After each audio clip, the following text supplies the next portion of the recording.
শিক্ষার্থী বন্ধুরা, তোমরা কেমন আছো? আশা করছি মহান আল্লাহ কৃপায় ভালো আছো। আমিও ভালো আছি, আলহামদুলিল্লাহ। আজ অনেকদিন পর তোমাদের পরিসংখ্যান দ্বিতীয় পত্রে ক্লাস নিয়ে আসছি। আমি মোহাম্মদ মুকসুদ আলী, প্রভাষক পরিসংখ্যান, নিশিতারা কলেজ প্রোগ্রাম। আমি দ্বিপদী বিন্যাসের একটা ক্লাস অর্থাৎ থিওরি ক্লাসটা অটোমেটিকলি আপলোড করেছি ভিডিওটি, তোমরা দেখেছো নিশ্চয়। এবং একটু সময় নিলাম মাঝখানে গ্যাপ, যাতে তোমাদের এই সূত্রগুলো, সংজ্ঞাগুলো এবং এর ধর্মগুলো যাতে মুখস্থ হয়, এই জন্য সময় নিলাম। আজ আমরা ওই চ্যাপ্টারে ওই দ্বিপদী বিন্যাসের সূত্রকে ব্যবহার করে আমরা গাণিতিক সমস্যা করব। আজ গাণিতিক সমস্যা প্রথম লিখছি যে একটি দ্বিপদী বিন্যাসের গড় 4 দেওয়া আছে এবং পরিমিত ব্যবধান √3 হলে বিন্যাসটির পরামিতি দ্বয়। বলো তো দ্বিপদী বিন্যাসের পরামিতি কয়টি? দুটি, একটা হলো n আর একটা p অফ n। এর মান নির্ণয় করতে বলছে, যখন n এর মান নির্ণয় করা হবে তখন সম্ভাবনা অপেক্ষকটি নির্ণয় করতে হবে এবং সেটা আছে p অফ x = 0 সম্ভাবনা নির্ণয় করো। অর্থাৎ আমি এখানে বাংলা লিখছি আর মানে বুঝতে পারছি চলকটির মান 0 গ্রহণ করার সম্ভাবনা কত। p অফ x = 0 এই কথা লেখা থাকতে পারে, অথবা চলকটির 0 মান গ্রহণ করার সম্ভাবনা কত তা আসি। তাহলে আমরা সমাধান তাহলে বলবো আমরা ধরি দ্বিপদী বিন্যাসের পরামিতি দ্বয়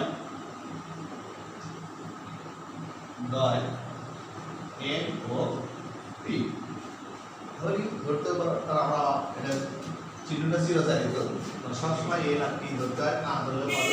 জানি যে দ্বিপদী বিন্যাসের পরামিতি দ্বয় n ও p। প্রশ্ন অনুসারে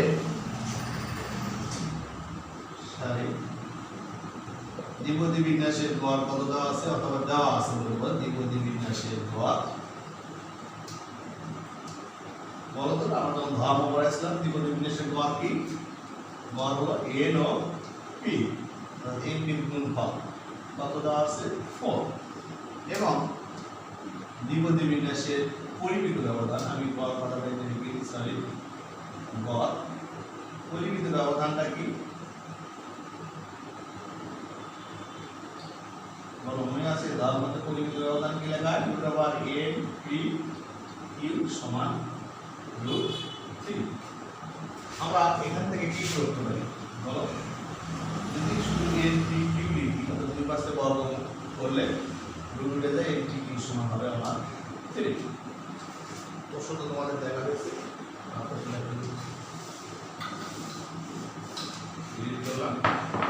এখানে লিখে তোমরা একটু খেয়াল করলে পাবে। দেখো n এর মান কিন্তু 4, তাহলে আমরা এই n এর জায়গায় যদি 4 লিখি, তাহলে 4q হচ্ছে 3, বা q সমান হচ্ছে 3/4। আমাদের q এর মান যদি ভাগ করে দেওয়া হয় আমরা পাবো 0.75। আমরা জানি কি, তাহলে আবার আমরা q p সমান কি জানি? 1 - q। কারণ কি দেখাবে যেহেতু p + q সমান 1, তাহলে এখানে 1 - q এর মান 0.75 বসালে আমরা পাচ্ছি 0.25। তাহলে আমরা p এর মান পেলাম 0.25, অথবা অংশ করে লিখলে পাবো 1/4। অতএব আমাদের n p সমান কি দেওয়া ছিল? 4। আমরা যদি এখানে p এর মানটা 1/4 বসে দিই, তাহলে কি পাবো? n এর মানটা পাবো, বা n সমান 4 এর পাশে যা গুণ হয়ে হবে 16। তাহলে n এবং p এর মান পেয়ে গেলাম, তার মানে পরামিতি দ্বয় হবে নির্ণয় হয়ে গেল।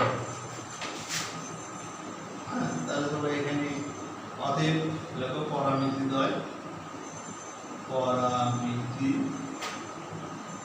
দয় p is equal to 1/4 এবং n is equal to 16। আচ্ছা, তাহলে আমরা নির্ণয় করলাম পরামিতি দ্বয় p সমান 1/4 এবং p সমান n সমান 16। একটা অ্যানসার হলো। আমাদের বলছে যে সম্ভাবনা অপেক্ষকটি নির্ণয় করো। যদি x একটি দ্বিপদী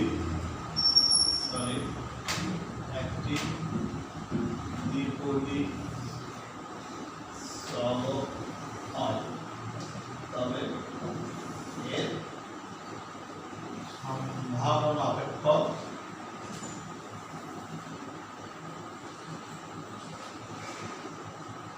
p of x সমান লিখব আমরা কি সূত্র হলো NCX, n মানে 16 CX, p to the power x, p মানে 0.25 to the power x, q to the power n minus x, q মানে 0.75 to the power n মানে 16 minus x। এখানে সেমি কমাতে দেখবে x equal 0 1 2 এবং 16। এটা তোমার সম্ভাবনা অপেক্ষক নির্ণয় করো। এখন x এর মান যেটাই গ্রহণ করতে তার সম্ভাবনা নির্ণয় করব আমরা। আমাদের প্রশ্ন ছিল x এর মান 0 হওয়ার সম্ভাবনা। অতএব p of x is equal to 0, তো সম্ভাবনা অপেক্ষকটা কি দাঁড়াচ্ছে 16 থেকে 0 0.25 to the power 0 0.75 to the power 16 minus 0। আমরা একটু পুরো কাজটা ক্যালকুলেটর মাধ্যমে অ্যানসার বের করতে পারবো। তোমাদের যদি ক্যালকুলেটর থাকে তোমরা দেখবে যেখানে এনসিআরটা তোলার জন্য শিফট দিয়ে ভাগে টিপতে, তাহলে তার আগে আমরা দেখব কি 16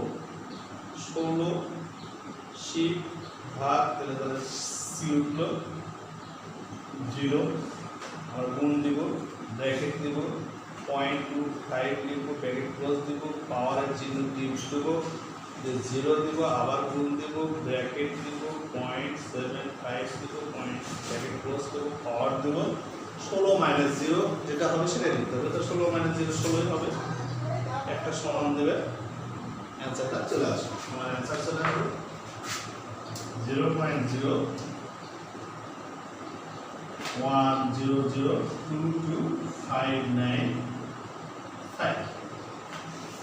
তাহলে আমরা ক্যালকুলেটরে কিভাবে এই মানটা বের করব, আমরা ক্যালকুলেটর ফাংশন আমরা এখানে দেখাবো, লিখে দেবো, তোমরা বাসায় লিখে মানটা বের করতে পারবে। প্রথমে তুমি সি তুলব, মানে প্রথমে 16 বাদনকে আপার পরে শিফটের পরে বাটনটা কত ভাগ, ভাগ দেওয়ার পরে দেখুন সি উঠছে, তারপরে তোমার তিনটা 0, হ্যাঁ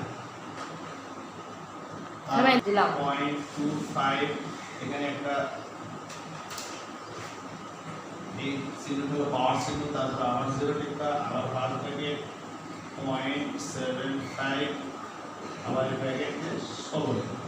কখনো এই পাওয়ারের উপর বিয়োগ দেওয়া হবে, তবে আমি এখানে গুণ ব্যবহার করছি। যদি তোমরা গুণ চিহ্ন দিতে পারো, এমনি ইনটু হচ্ছে, তাহলে গুণ দিতে পারো, সমান দিলে আসবে। তোমাদের এরকম একটা সায়েন্টিফিক ক্যালকুলেটর থাকে, তাহলে তোমরা এই সায়েন্টিফিক ক্যালকুলেটরে এই মানটা বের করবে। তাহলে প্রথমে আবার বলি 16 এর শিফট ভাগ সিউটি,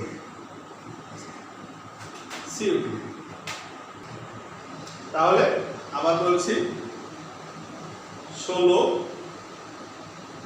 শিফট ভাগ সি দেখা যাচ্ছে, তারপরে আমরা দেব 0 গুণন ফার্স্ট ব্র্যাকেট 0.25 ব্র্যাকেট ক্লোজ, এই যে পাওয়ার, তারপরে দেব আমরা 0 গুণন ব্র্যাকেট 0.75 ব্র্যাকেট ক্লোজ, পাওয়ার 16 মাইনাস 0 মানে 16, এই সমান দিলাম, চলে আসে 0.01122595। এই মানটা আমার ঠিক আছে। আশা করছি তোর বাড়িতে ট্রাই করবে, না পারলে আমাকে বলবো। Thank you. এরপর যদি p of x less than equal 1 হওয়ার সম্ভাবনা চাই, তাহলে এর মান কি হবে? তাহলে বোঝা যাচ্ছে যে x এর মান 1 বা তার কম, 1 বা তার কম কি আছে? 0 আছে আর হলো 1 আছে। তাহলে আমরা p of 0 এর মান অলরেডি পাইছি, তাহলে 0.01002259 প্লাস এখন এই যে সূত্রটা আছে এই সূত্রতে আমরা x এর জায়গায় 1 বসাবো। তাহলে কি লিখব? 16c1 0.25 to the power 1.75 to the power 16 minus 1 প্রথমটুকু লেখো 0.01002259 প্লাস এখন আবার ক্যালকুলেটরটা দেখো, এবার ভালো করে ক্যালকুলেটরের দিকে সবাই দেখো। আশা করি প্রথমবারে না হলে দ্বিতীয়বারে অবশ্যই পারবে। দেখো আমরা প্রথমে কি করব? আমার 16 আছে, তাহলে লিখব 16 শিপ ভাগ সি উঠলো, এরপরে 1, এরপরে কি করব? গুণ দিয়ে ফার্স্ট ব্র্যাকেট দিয়ে 0.25 দেব, ব্র্যাকেট ক্লোজ দেব, পাওয়ার দেব কত? 1, আবার গুণ চিহ্ন দেব, ব্র্যাকেট দেব 0.75 দেব, ব্র্যাকেট ক্লোজ দেব, পাওয়ার দেব কত? 16 মাইনাস 1, তাহলে আমরা লিখব শুধু 15 দিয়ে এই সমান দেব। দেখো তো অ্যান্সার চলে আসছে 0.053, আমরা লিখি 0.053453844, ঠিক আছে? তাহলে আমরা দুটো মান এখন যোগ করব, প্লাস 0.01002259 যোগ দিলে হলো 0.063476439 অ্যান্সার। তাহলে আমরা পরের ভিডিও হ্যাঁ সেক্ষেত্রে দেখো আমি 2 নম্বর গাণিতিক সমস্যা লিখছি। এই পুরো গাণিতিক সমস্যা কিন্তু তোমাদের উদ্দীপক ছিল থাকে, আর এর উপরে ভিত্তিতে ব্যাক প্রশ্নটা সম্পূর্ণ থাকে। প্রশ্ন লেখা আছে একটি স্কুলের 14টি শিক্ষার্থীদের মধ্যে জরিপ করে দেখা গেল যে 70% শিক্ষার্থী মোবাইল গেমে আসক্তির কারণে লেখাপড়া অমনোযোগী, 70%। এখন এরকম যে শ্রেণীতে যতগুলো ছাত্র আছে ওখান থেকে 15 জন ছাত্র নিলাম, 15 জন ছাত্রের নমুনা নেওয়া হলো, দেখা গেল যে 15 জনের মধ্যে কমপক্ষে 3 জন অমনোযোগী হওয়ার সম্ভাবনা কত? যে 15 জন নির্ভর তার মধ্যে কমপক্ষে 3 জন থাকা লাগে, এরকম সম্ভাবনা কত? তাহলে আসি এখানে অমনোযোগী ছাত্র সম্ভাবনা যাচ্ছে, তাহলে আমরা এই অমনোযোগী শিক্ষার্থীর সংখ্যা ধরবো x সমান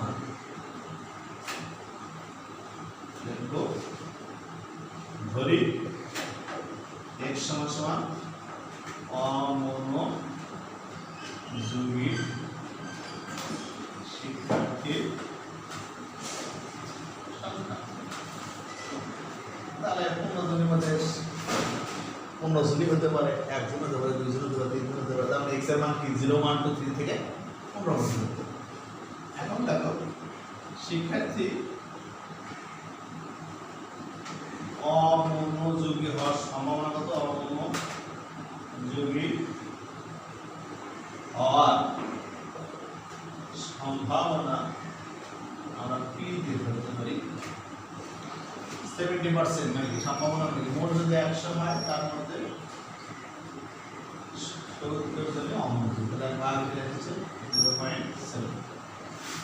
অতএব শিক্ষার্থী অমনোযোগী না হওয়ার সম্ভাবনা কত? তাহলে বাকি না হওয়া সেটাকে আমরা q ধরব, q সমান 1 - p, তার মানে 1 - 0.7 0.3। এখানে n কত? এখানে n = 15। তাহলে বলো সম্ভাবনা অপেক্ষকটা কি হবে? এখানে p এর মান আছে, q এর মান আছে, n এর মান আছে, সূত্রটা দেখতে পারবো না? অবশ্যই না। অতএব সম্ভাবনা অপেক্ষক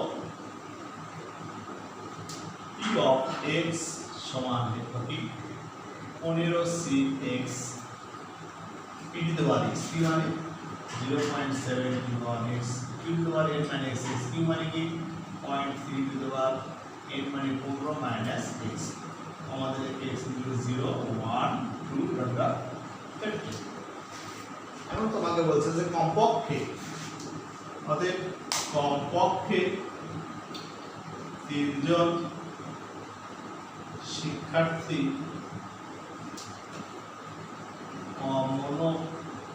অমনোযোগী হওয়ার সম্ভাবনা কত আমরা লিখব p অফ x এর মান কি হবে বলো কমপক্ষে 3 মানে নিচে 3 তার উপরে হতে পারে 4 হতে পারে 5 হতে পারে 6 7 তার মানে 15 জনই হতে পারে তাহলে আমরা কি করব x এর মান অবশ্যই greater than equal 3 greater than equal 3 মানে কি সম্ভাবনা আমাকে বের করতে হচ্ছে 3 থেকে শুরু করে 15 পর্যন্ত তাহলে আমরা কি এতগুলো সম্ভাবনা বের করতে পারবো না আমরা কি করব এখানে একটি খাটাবো যেহেতু আমরা জানি সকল সম্ভাবনার সমষ্টি 1 এই 0 থেকে 15 পর্যন্ত সকল সম্ভাবনার মান হবে 1 তা আমরা যদি সম্ভাবনা মান যদি 1 এর থেকে যদি এই 3 এর নিচে কি আছে 1 2 আর 0 আছে এই তিনটের মান যদি আমরা বিয়োগ করে দিই তাহলে 3 থেকে 15 পর্যন্ত পাবো তাহলে এটা আমরা লিখতে পারবো কি 1 এর ভিতর থেকে বাদ দেব কি x এর মান 3 এর নিচে 3 এর নিচে কে আছে 0 যোগ দেব 3 মাইনাস এর সব minus p of x equal to 1 minus p of x equal to 2 তাহলে আমরা এখন এই সূত্রে x এর মান 0 1 2 বসিয়ে সম্ভাবনাগুলো বের করতে হবে 1 মাইনাস লিখব 15 c 0.7 to the power 0.3 to the power 15 minus 0 এরপর আসলে মাইনাস আবার 15 c 1.7 to the power 1.3 to the power 15 minus 1 minus আবার 15 c 2.7 to the power 2.3 to the power 15 minus 2 1 থাক তাহলে আমরা একটা একটা করে মান বের করি ওই একই পদ্ধতি ক্যালকুলেটর সাহায্যে প্রথমটার মান আমার কত আছে দেখি 15 c ভাগ 0 গুণন ব্র্যাকেট 0.7 ব্র্যাকেট ক্লোজ পাওয়ার 0 গুণন ব্র্যাকেট 0.3 ব্র্যাকেট ক্লোজ পাওয়ার 15 তারপরে এই মানটা হচ্ছে আবার অনেক ছোট মান আমরা এই মানটাকে আর লিখবো না আমরা সাথে যোগ দিয়ে দেবো প্লাস প্লাস প্লাস দিয়ে আবার লিখবো 15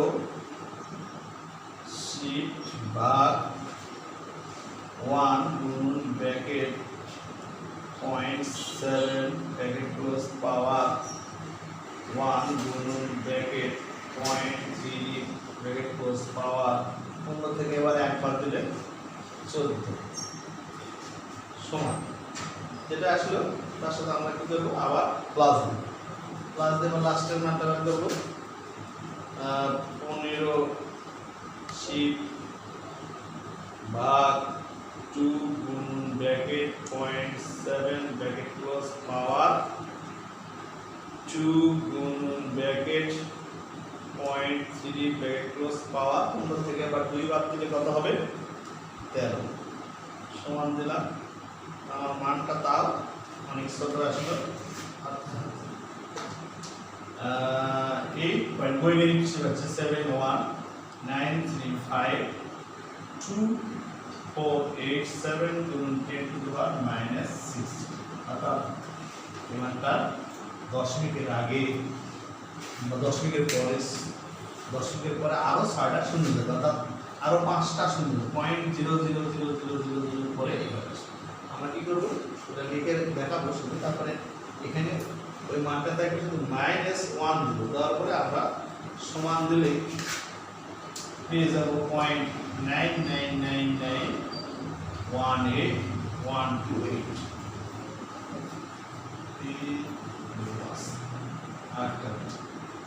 এই হলো আমাদের কমপক্ষে 3 জন, অর্থাৎ 70% যেহেতু আমাদের ছাত্ররা অঙ্ক বিভিন্ন কমপক্ষে 3 মানে নিচে 3, তার মানে 3-এর অধিক ছাত্রছাত্রী হওয়ার সম্ভাবনা প্রায় 100%-এর কাছাকাছি। তৃতীয় শিক্ষার্থী বন্ধুরা, তোমরা দুটো অঙ্ক বারবার করো এবং এই অঙ্কগুলো পরে এর মতো আরও যে অনুশীলনীতে তোমাদের অঙ্ক আছে সেগুলো চেষ্টা করো। আমি আগামী দিনে আরও মানে বিভিন্ন ধরনের গাণিতিক সমস্যা নিয়ে আসবো। আর ততদিন তোমরা ভালো থাকো, সুস্থ থাকো, এই কামনায় খোদা হাফেজ।